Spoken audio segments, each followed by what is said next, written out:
In the wake of Charlie Kirk's assassination, there has been a lot of discussion about the far-right movement he was a part of.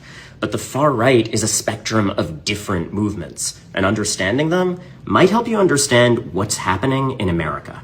First, Christian nationalism. This group's leaders, like Kirk and Marjorie Taylor Greene, tap into valid frustrations with broken systems, but also exploit xenophobia and racism.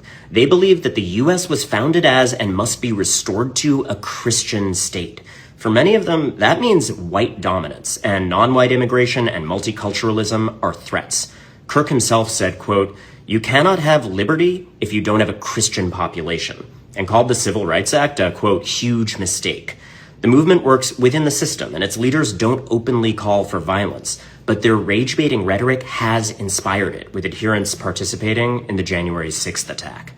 A different strain is the techno-authoritarian or Dark Enlightenment movement, pushed by Curtis Yarvin and Silicon Valley billionaire supporters like Peter Thiel. They hold that democracy has failed and want an authoritarian society run like a corporation by an unelected CEO monarch and enforcing a stratified racial hierarchy based on pseudoscience.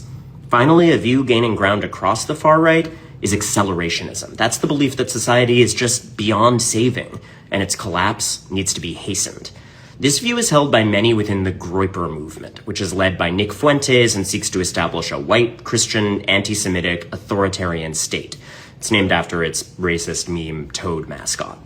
Fuentes avoids direct calls to violence, but his followers rely on online harassment, including threats of violence against political opponents and minorities. Some were also charged for their role on January 6th.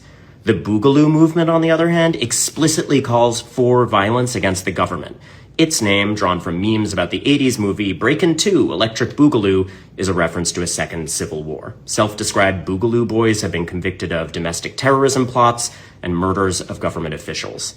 A more personal nihilism is embodied in the Black Pill worldview, which cuts across these movements. Its adherents often identify as incels, and they want to destroy the progressive society that empowered women to reject them. The name comes from The Matrix, which is ironic since that film's directors have said that the pills were a trans allegory. Black Pill followers are mainly misogynistic, but they have a lot of natural overlap with white supremacists. Most are passive, but the philosophy has inspired several mass murders. People in this country are hurting. They are frustrated with systems that are rigged against them. You can see how those anxieties are exploited in these groups and their visions, from building an authoritarian state to just watching the world burn.